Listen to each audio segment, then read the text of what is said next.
Welcome to Special Investigations.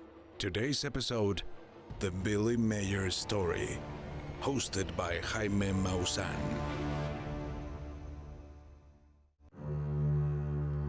In this investigation, we will journey to Switzerland, to a quiet village outside Zurich, where resides the sole individual claiming to be in contact with intelligent aliens.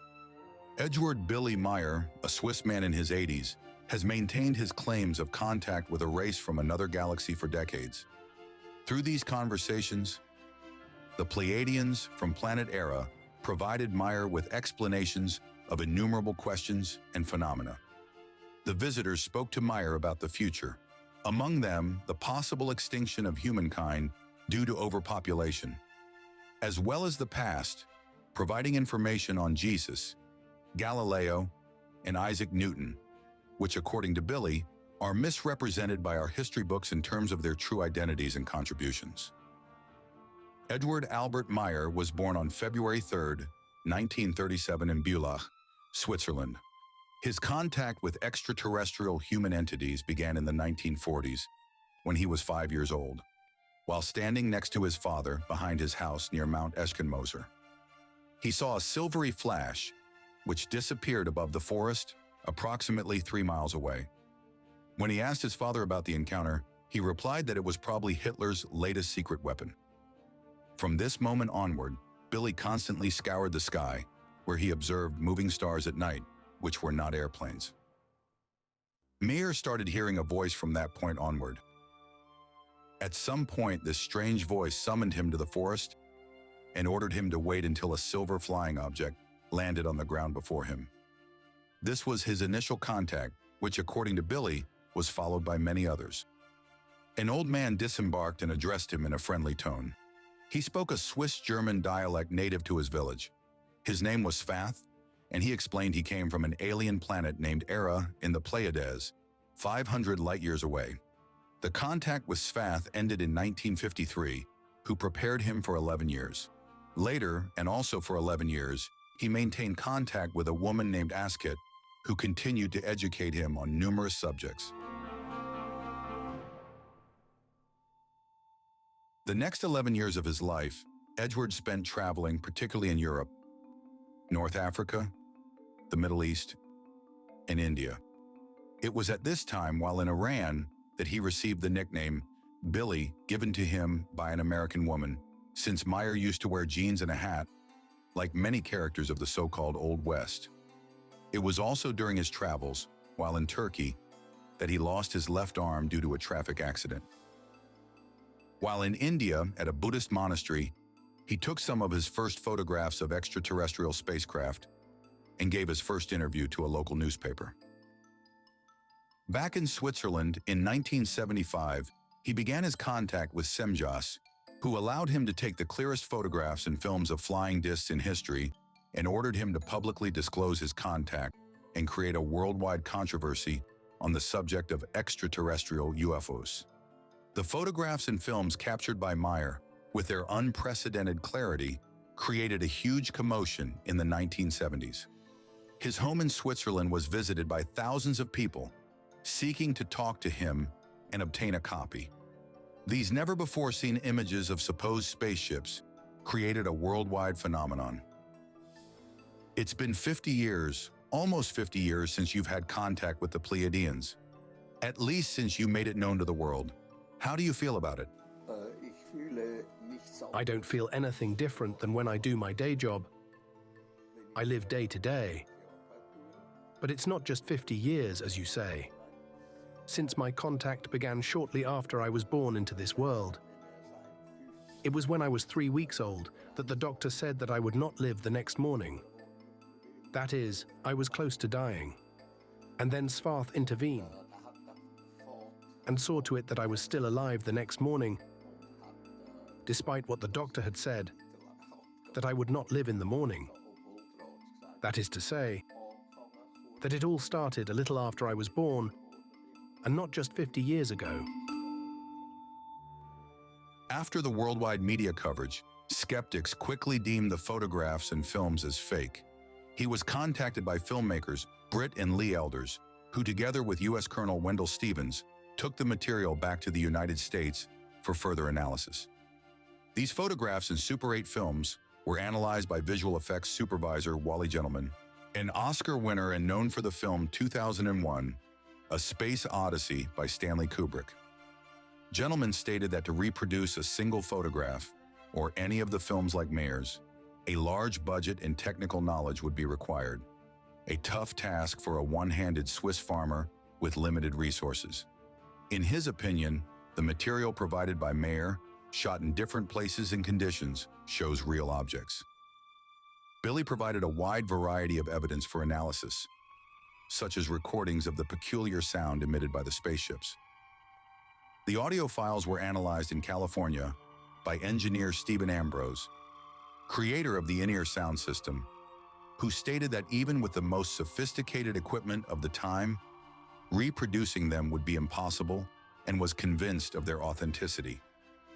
In addition, the Pleiadians, a supposed extraterrestrial civilization, provided Meier with samples of strange metals used to build their spaceships, and with silver so pure that IBM's scientific researcher and inventor Marcel Vogel concluded that the metals had characteristics impossible to reproduce with terrestrial technology.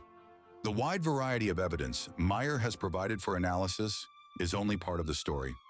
Countless witnesses have come forward with detailed testimonies of what they have seen in the mountains of Switzerland for over half a century. Meier recalls that during his early contact years, he had to drive with his moped for many miles before he would be telepathically led to a lonely forest clearing where the contact person normally was already waiting for him. Once in a while, he was permitted to bring along other people, but they always had to wait a distance of at least 500 yards from the site. He would often see the ships landing, departing, and occasionally energy flare demonstrations. Later on, he was rarely called to the forest for a contact. He started being transported directly into the ships, which meant that he would sometimes disappear among a group of people who accounted as witnesses. On other occasions, some group members observed the ships, their flight demonstrations, and even the extraterrestrials themselves. In 1975, you had an extraordinary case because you produced photographs, movies, you presented medals, sounds, and witnesses. They didn't want to make people believe. That is, the human beings believe. But they don't know what is real. They wanted to spread the truth so that terrestrial human beings heard the truth and understood and lived the truth. In 1982, Meier suffered a stroke and his recuperation was only partial, losing his availability to speak other languages. During his illness, Meier assures that he was visited by the Pleiadians on several occasions. They would beam themselves into his office or wherever he stood outdoors. He sustains that the alleged visitors are neither allowed to reveal themselves, nor can they interfere in any manner, shape, or form with the events of the population on any planet, especially if they are still incapable of space travel. He was told that they are not allowed to openly and freely move about or reveal themselves to humanity. Meier confirms that the only reason he can have contact with the alleged extraterrestrials is the fact that his comprehensive consciousness can conform to those of the visitors. He sustains that he is the only person on Earth capable of doing that, and therefore absolutely impossible for other terrestrials to have any contact with the cosmonauts from Planet Era. But your case was based on facts. Real facts. Is it difficult to go from this facts to what you are telling to us now? How can we connect both?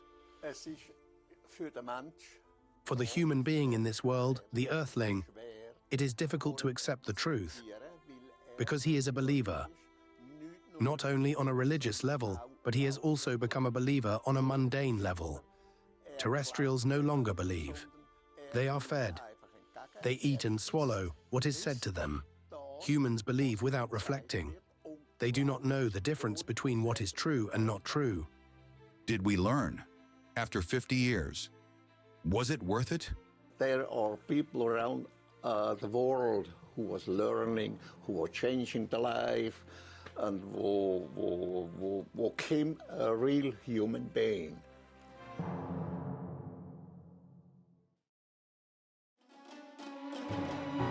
Michael Voigtlander, a member of FIGU, a group that Billy Meier created in the 70s, offered to be our guide during our trip to Switzerland and to take us to some of the places where he took some of his most iconic photographs in Super 8 films. Michael brought with him the original camera Billy used to capture the vast majority of his photographs. He also informed us that Billy would join us later in the day. During our trip to the Swiss mountains, we first proceeded toward the town of Schmidruti, not far from Billy Meier's home. This is where the famous X-Files photo was taken by Billy. And the trees are, you can see here, they are gone. And the tree line changed a little here to the left, but on the right it's still very similar. And this is exactly the spot where he took the photo. On March the 18th, 1975 in the afternoon. It would have been very difficult to use a model here. Absolutely. It is a big object. It's not a small object. So if you wanted to put a big model up there, so it can only be hung by a helicopter, and that, you know, Switzerland, people would notice, you know. Obviously. Was this photograph taken here? Yes, this is to the other side. So you can see there the tree line, and this is also when you can look down here, so it's a small valley, and it would only be possible again with a helicopter. The object is flying very low. It's next to the tree line, yeah. I always thought this was a chimney on a roof. Did he take this photograph from here? That is correct, yes. You can clearly see the edge of this grill, and the object was over there. In the background, I guess he used it as a mount for the camera. Yes, he did. It was just this grill, and because he had better support, it's very sharp. There is no handshake, you know. It's very sharp photo. Based on the footage, Billy was filming with his Super 8 camera. Yeah, he looked at the camera. And he sat there, right? Yes, he was sitting like in the grass. Then he looks at the camera. And then he waved her over, but she didn't come closer. So, and then he got up and then he waved, then you stay away, and, you know. And he got angry. It's interesting because the object looks very small. It's very small, yeah, and that's why he waved her closer, you know, he knew. And, but she didn't want to come closer. I think it would have been too convincing, you know. It's important to them that if people don't want to believe, you know, if they're not convinced, that's okay. We then proceeded to another location near the town of Rumlikon. Was this photograph taken from this same spot? Yes, it was, exactly. That's the road here. It's a bit hidden by this one tree, and but there's also the power line you can see, and here the forest line are still very similar. We are quite far from the place where most pictures were taken, near Schmidruti, correct? About 20 minutes by car, yeah. So he had to drive around a little with his moped. Was he directed to come here? Did he drive his motorcycle? Yeah, Semyaza guided him telepathically, and then you have to turn right, you have to turn left, and so until they find a quiet place or... Was he alone? Alone, yeah. These are very interesting photographs. Could you describe them for us? Yeah, this is taken from inside the Beamship, and you can see one very close by in front of it, and a third one further away. And so he took it through the window, and so there were 3 ships. They are very sharp. You can clearly distinguish the ships. Yeah, so this is very close in front of the Beamship he's in, and the third one is further away. And the reason why it's so yellowish, or sometimes it's also a bit orange, that is because the windows take a certain color depending on the atmosphere they're in. So just by the color of the windows, they can tell if they can breathe there, or if they have to take a suit or so, a breathing apparatus, so that they can breathe on that planet. So that's why this coloring is there. Did he board the ship right here? Yeah, I'm sure he got on board here, and they flew around in this area. Are these pictures from the same event? Yeah, it's all took here, and also this one is, for example, where it's over him, so you can also see under the Beamship, which is very unusual. I mean, UFO photos which are right under it, there are not so many. And here he has a Super 8 camera, and here you can also see again also the reflection of the sun on it.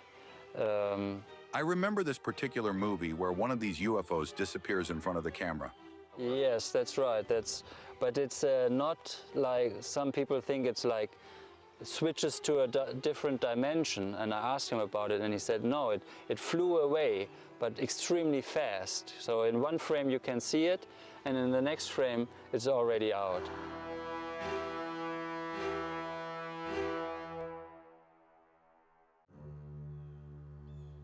This is an important location because it is the only film in which moving cars are shown in the background, and it is possible to see the floating ship exactly at the same time. Yes, it is. Yeah, he took it from here, and the cars you can see in the film in the background driving. Yeah, but they couldn't see the Beamship. Just Billy. Yeah, they have the ability to kind of camouflage, and but partially be visible. So they made it. They opened like a small opening for him that he could film it, but everybody else around it could not see it. Does that mean that a ship could be here and we would not be able to see it? Right, that would be possible, yeah. We then moved to the next location, near Bachtel Hernley. Billy photographed this here, and this is a Semyasis Beamship, and these are like telemeter discs. This is what we would call a drone. And they were hovering here. I can show you also here. And he took photos and also filmed it on Super 8 film. How come there are 3 ships in the image? Why 3? Was it a demonstration? Were they trying something new? I'm not sure. They often have telemeter discs which we don't see, you know, which are invisible. And I think it was just for the demonstration to see that it's not just one, but also more. And since they're all moving in the film independently, you can tell you would have to have 3 models at the same time. So that's very complicated and difficult to do. So I think that's why they did a demonstration with 3, yeah. Or often photograph branches in the foreground so that you can calculate the size of it. And the distance? Yeah, and the distance, right. And here more, again here, this in the foreground. Is that Billy's tripod? Yeah, that was an old tripod he had. Is this the same valley? This valley, exactly, yeah, that direction. So, and for example, this is a enlargement, but you can see this is quite characteristic, and you can see it over there. That's the place, you know, and this is the ridge here. The image seems to show a different kind of ship, correct? Yeah, it's a different one, that's right. Did they change models? They change models too. They have also, like, we do research and development and technology. It's the same with them. So they are trying to improve their technology also all the time, yeah. Almost 1,500 photos, and we only have 200 to 300 photos left. So what happened to the rest? Well, the best photos didn't even come back. So these are basically the worst photos, you know. The best photos did come back, and yeah, and then also stolen. You know, at some point he didn't have any. It means that they are somewhere around. Somebody has them. Exactly. So it's very well possible that in the future older photos come and reappear. We then headed to Barrettspill in the upper part of the Zurich region, where Billy Meier was already waiting for us. Barrettspill is where Billy captured one of his most controversial photographs. The iconic image captured an alleged spaceship suspended in the air, while a Swiss military airplane circled the disk on several occasions. Billy, please remind us why you came here. I remember it was a day with great weather, and Semjay's arrived here for a photographic session. But suddenly, a military plane appeared in the air.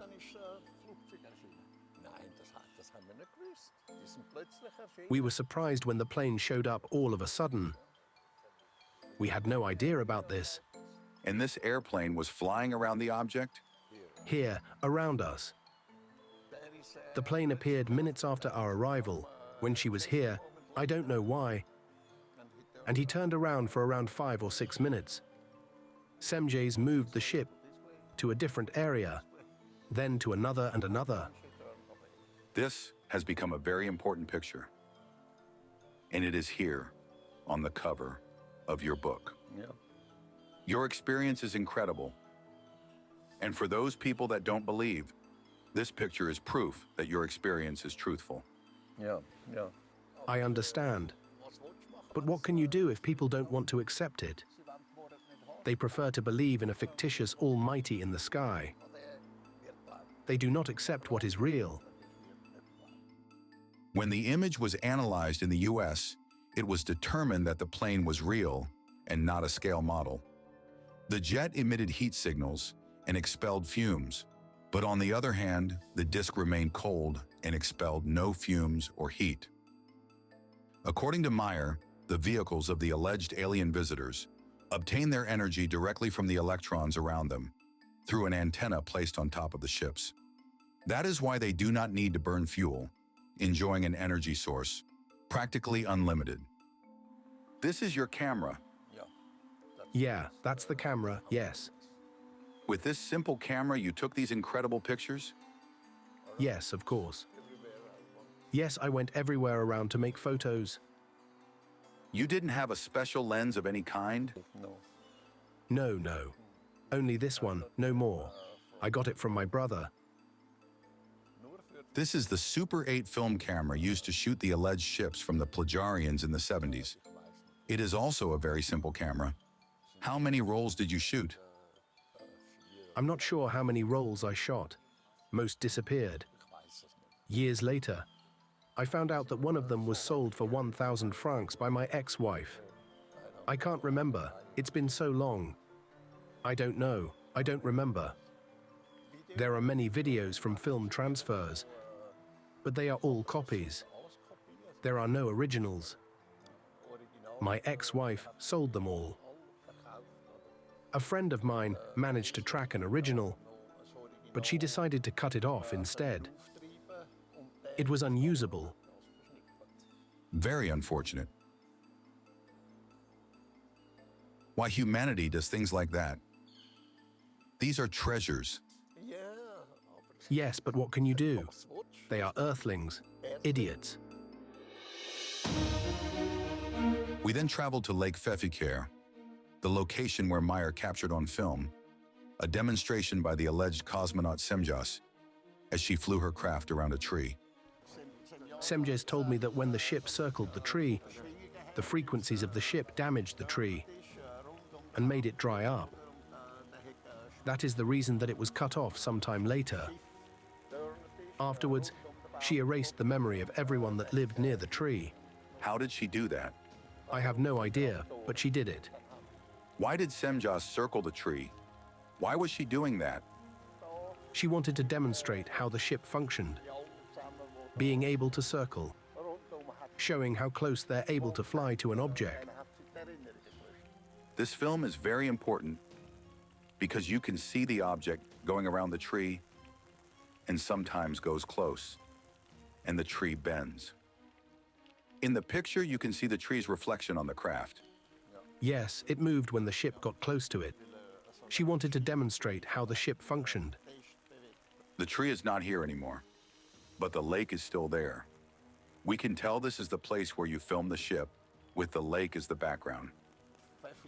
Yes, Lake Pfeffikon and the village next to it in the background is called Pfeffikon. Author Christian Freiner proved that there was indeed a large tree in the place where the photographs were taken. Taking advantage of a Swiss topographic database, he reviewed the aerial images of 1972 and discovered a large tree existed at the site.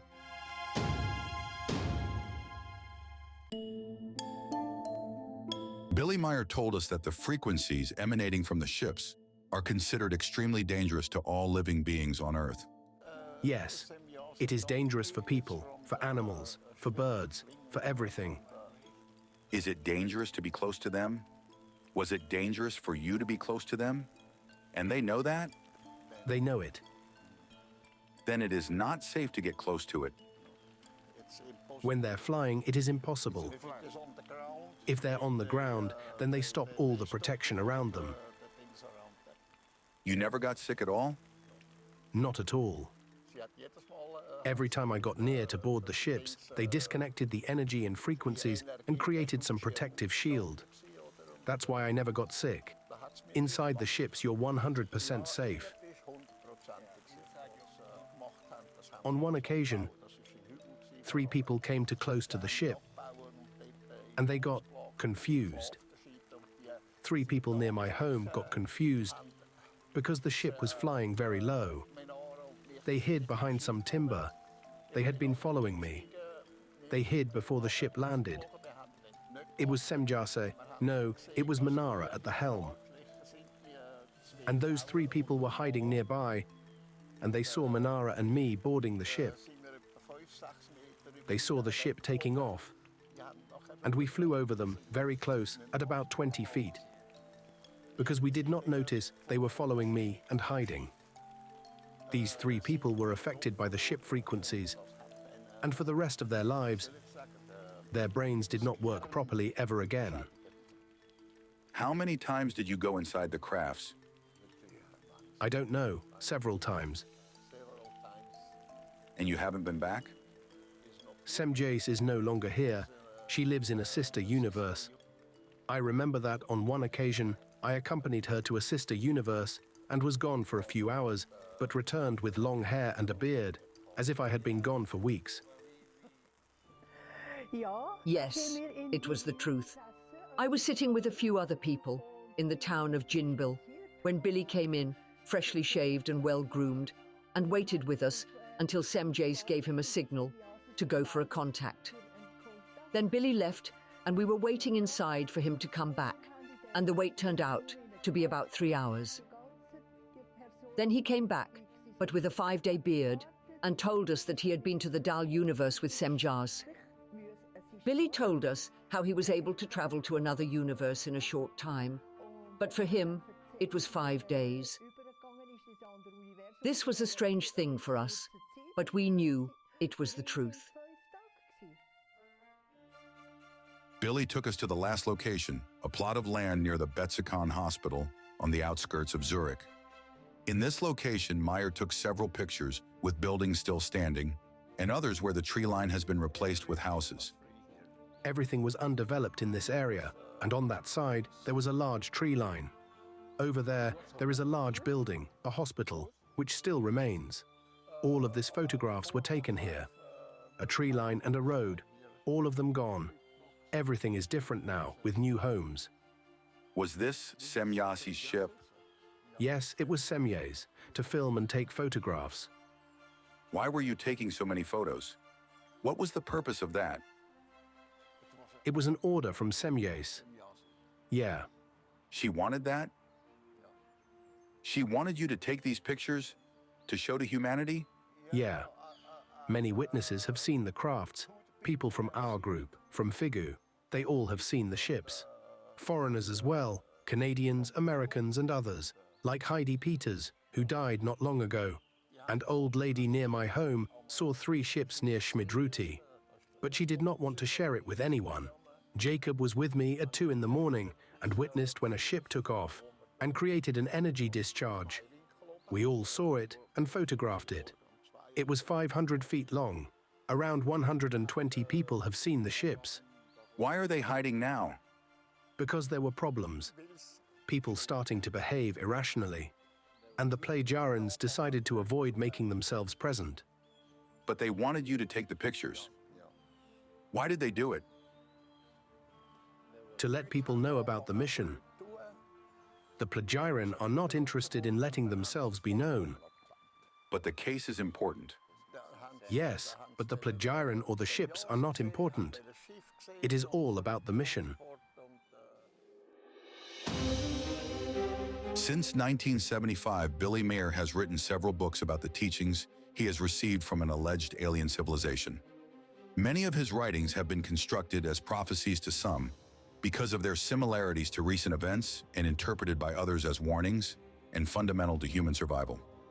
The information shared in the writings of the alleged Swiss contactee in 1975 includes the opening of a hole in the ozone layer over Antarctica and Australia, letting in deadly ultraviolet rays. The warning was verified the following year when scientists from the British Antarctic Survey confirmed the existence of an opening in the ozone layer and published it in the journal Nature. Even though many skeptics blamed it a mere coincidence, others paid more attention to the many warnings Meier published in the following years. You said that one of the main reasons of their mission was to alert us about the destruction of the ozone layer. Human beings are having a profound impact on environmental pollution. Just observe the traffic and the machinery that releases CO2 from gasoline and diesel fuels. Furthermore, the use of wood and carbon for heating contributes to the degradation of our atmosphere worldwide. It's an urgent issue that requires our attention. In 1995, Billy Meier warned about a virus that would spread among humans due to China's research of biological weapons. He mentioned it as a lung disease and wrote that the pathogens would be released in the population due to China's carelessness. 20 years later, the appearance of a new respiratory disease in the Chinese city of Wuhan was announced, which spread throughout the world, causing the most serious pandemic in recent times. Since the beginning of 2020, the Swiss contactee has released a dozen writings with precise details about this virus and warned that asymptomatic infected people would be the main spreaders of the disease. Meier was ahead of the World Health Organization in describing various characteristics of the new virus and assuring the world that if China would have taken preventive measures, such as the closure of airports and borders, as well as strict quarantine in affected areas, the coronavirus could have been controlled in 3 months. The disease claimed the lives of 1 million people and devastated global economies. Now is the moment for individuals to take responsibility for their own thoughts and actions, making the right choices that lead to positive outcomes. This principle has been vital since ancient times, a truth that has stood the test of human existence. What about global warming? What is happening with the world? What the future will bring, I am not allowed to say. I'm sorry. But is bad? It's bad.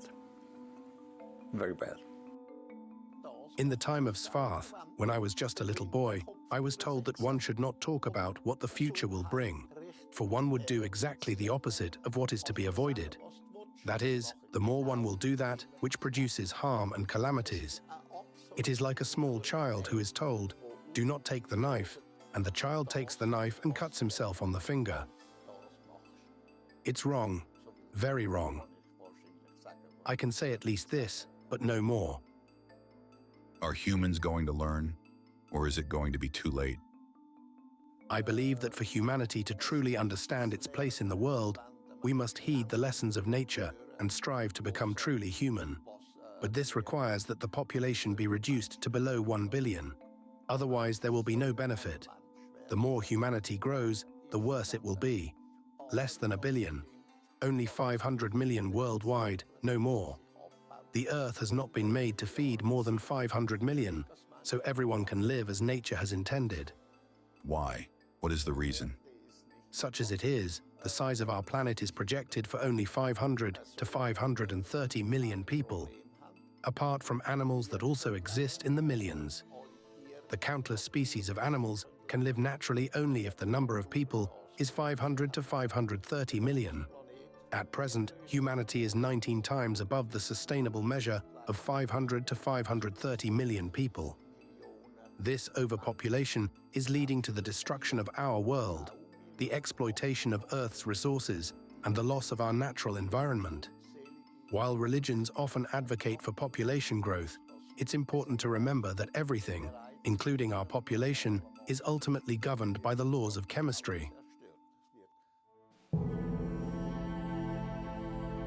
Among the transcriptions Meier divulged in 1980, he warned that the Vesuvius volcano would erupt and that the lava would flow below Rome, 500 miles away, with an immense lake of magma existing below the volcano. In 2001, the information was verified as Italian and French scientists reported the findings on Science, a well-known publication. They confirmed the existence of a large sea of magma below the Vesuvius and the discovery of several geysers in the surroundings of Rome, proving that lava flows under the city. Meier assures that mining, oil and gas extraction, as well as dam construction, cause earthquakes and volcanic eruptions. He also warned that astronauts should wear special suits, since prolonged exposure to low gravity damages bones and the brain. In 2020, and for the first time in history, the U.S. Weather Service issued an alert for the appearance of a fire tornado in Northern California, which could reach heights close to a mile, leaving only debris and ash. According to Meier, and mentioned in his book in 1981, he anticipated that revolving walls of fire would hit California, Oregon, and Washington, creating fire tornadoes, an extremely rare and destructive natural phenomenon.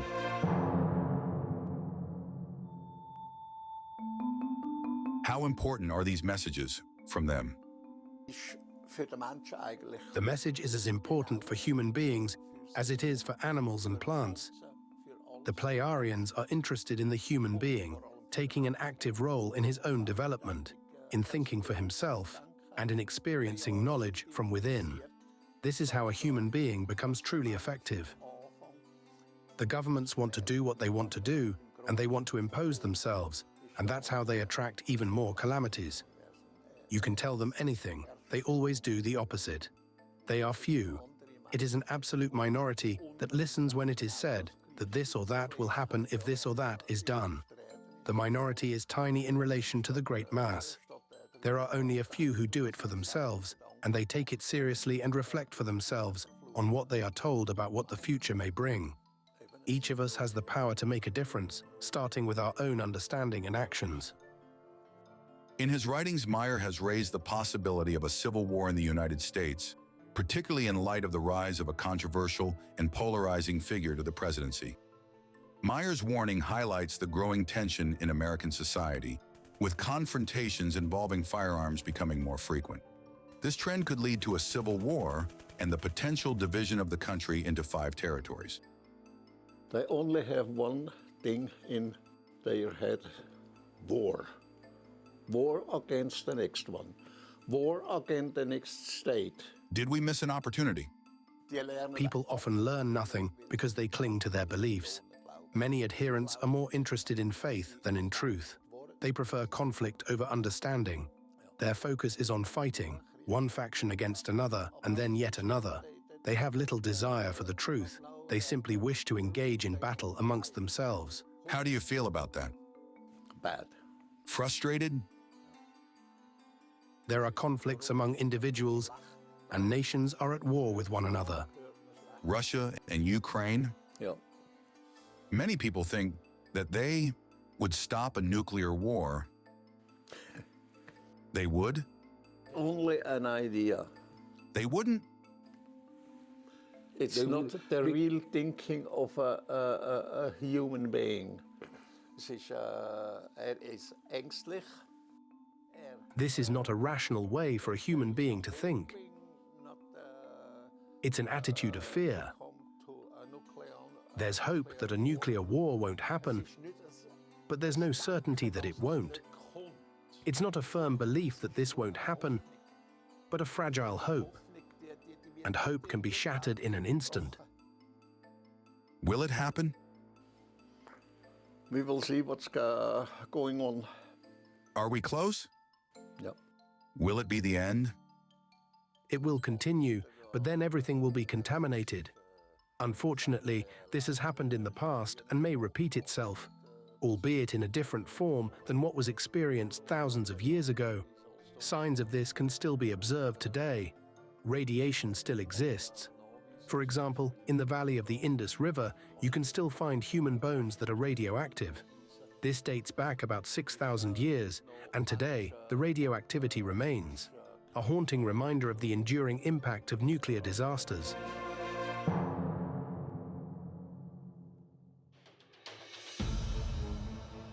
Another of the future dangers that the aliens warned Meier about is the arrival of the asteroid Apophis, which will approach Earth on April 13, 2029, to return in the exact same date, also on April 13th, but in the year 2036.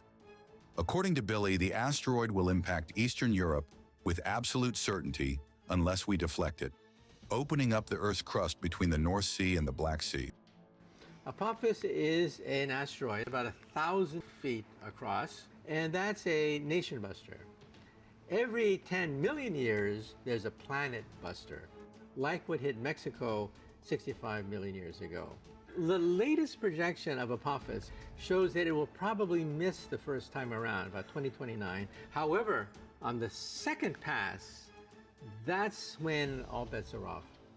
Let's say right now, some amateur astronomer sees an object bigger than an apartment building headed to the planet Earth. What can we do? The answer is nothing. Absolutely nothing. We have no space shuttle. We have no rockets that can easily reach deep space. We don't know the physics. Is the rocket going to blow up the asteroid? We have a lot of small asteroids. We don't know about the physics of these things. So we are children. We're children when it comes to threats from outer space.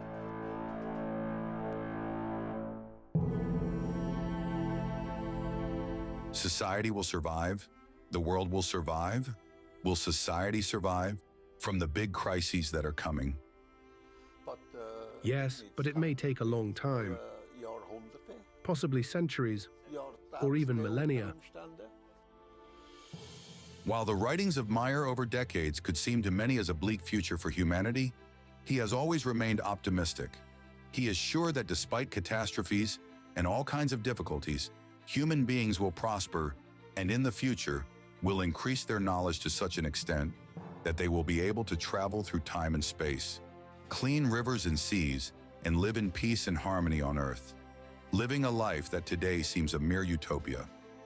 But for that to be possible, Meier sustains that we must learn to respect life, strive to grow in our consciousness, and begin to treat our fellow human beings as what they are, our brothers and sisters.